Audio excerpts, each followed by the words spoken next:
Sir, आपने एक बार कहा था कि जब बच्चा पैदा होता है तो नेचर की तरफ से कोई डिस्क्रिमिनेशन नहीं होता। सर, दयानंद सरस्वती ने बचपन में मूर्ति पूजा देखी और बाद में उन्होंने इसका घोर विरोध भी किया।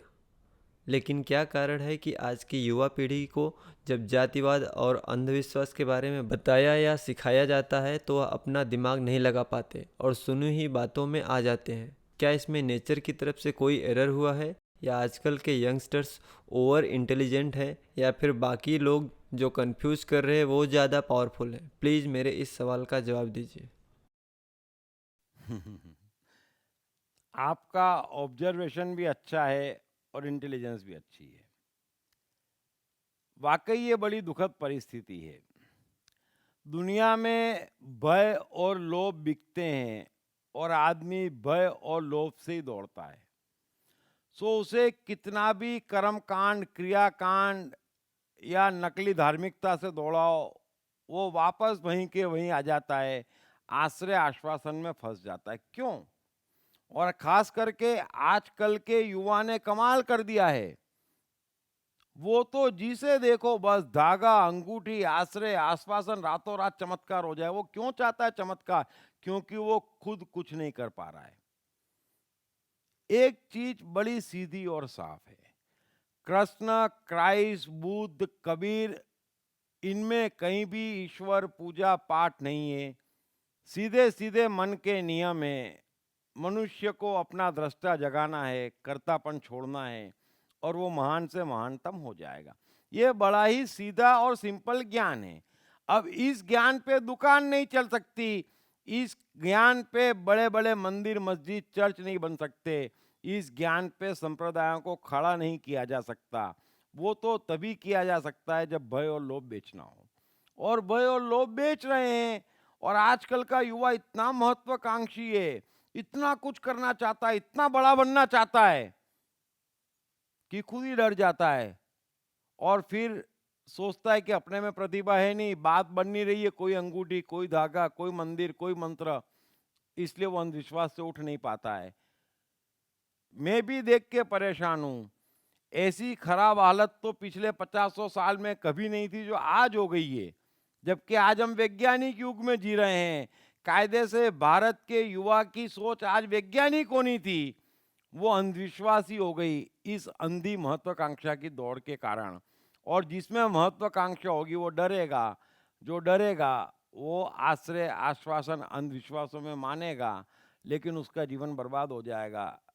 मैं तो कोशिश कर ही रहा हूँ सीधा सीधा बोलने की, कि जो थोड़े बहुत जागें, जितनों की चेतना जागे, और जितने आश्रय आश्वासन से छूटे और अपने कर्म और प्रकृति पे विश्वास कर सकें।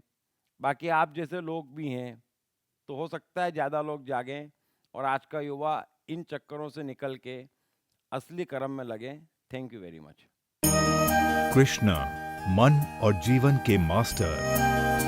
कृष्णा एक प्रेमी, एक कलाकार, एक गुरु, एक राजनेता, एक व्यवसायी। कृष्णा शून्य से सृजन करने का एक श्रेष्ठ उदाहरण। कृष्णा जो कठिनतम परिस्थितियों में भी हंसते हुए जीने की कला सिखाते हैं। कृष्णा जिन्होंने जीवन का हर युद्ध जीता। दीप त्रिवेदी द्वारा लिखित किताब मैं कृष्ण हूँ।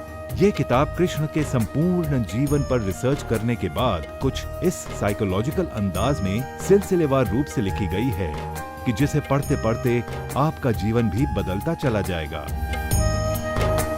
मैं कृष्ण हूँ।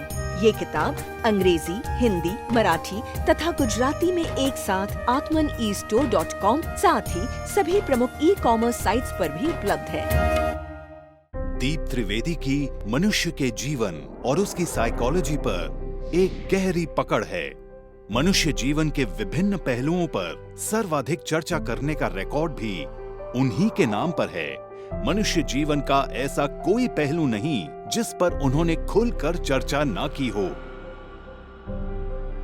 जैसे कि path of life, personality, complex, guilt, love, expectation, partiality, acceptance, fear, hypocrisy, creativity, wealth, who is God, concentration, confusion, power of transformation, joy and success, mind and brain, day sleep, natural intelligence, change your future, ego, non-violence, freedom. तथा दीप talks ताओ ते चिंग के अंतर्गत दीप त्रिवेदी द्वारा मशहूर Chinese philosopher लाओ त्से के महान सूत्रों पर चर्चा, परिचय, समय, मन, सफलता, संकट, धर्म, राजनीति और दीप टॉक्स भगवद गीता के अंतर्गत जीवन की किसी भी समस्या से निपटने के लिए दीप त्रिवेदी द्वारा भगवद गीता के संपूर्ण 18 अध्याय पर चर्चा। आप ये तमाम डीवीडीज और सीडी सुनकर अपना और अपने परिवार का जीवन बदल सकते हैं। ये तमाम डीवीडीज और सीडीज आत्मन ई स्टोर तथा अन्य सभी ई कॉमर्स साइट्स पर उपलब्ध हैं। हर बच्चे में सफल और महान बनने की संभावना छिपी होती है। सवाल बच्चे द्वारा अपनी प्रतिभा को निखारने का तथा सही परवरिश पाने का ही होता है। दीप त्रिवेदी द्वारा लिखित रोचक ग्राफिक बुक्स पढ़िए। The story of Thomas Edison, अनपढ़ एडिसन के महान वैज्ञानिक बनने की दास्तान। नॉटिनस टू ग्रेटनेस, स्टीव से स्टीव जॉब्स बनने की कहानी। हॉटी टू डॉन्टी, चाइल्ड साइकोलॉजी समझने हेतु शेर के बच्चे की कहानी। ना सिर्फ बच्चों बल्कि हर माता पिता व टीचर के लिए भी आवश्यक ग्राफिक बुक्स हिंदी तथा अंग्रेजी में आत्मन ई स्टोर तथा अन्य सभी ई कॉमर्स साइट्स पर उपलब्ध।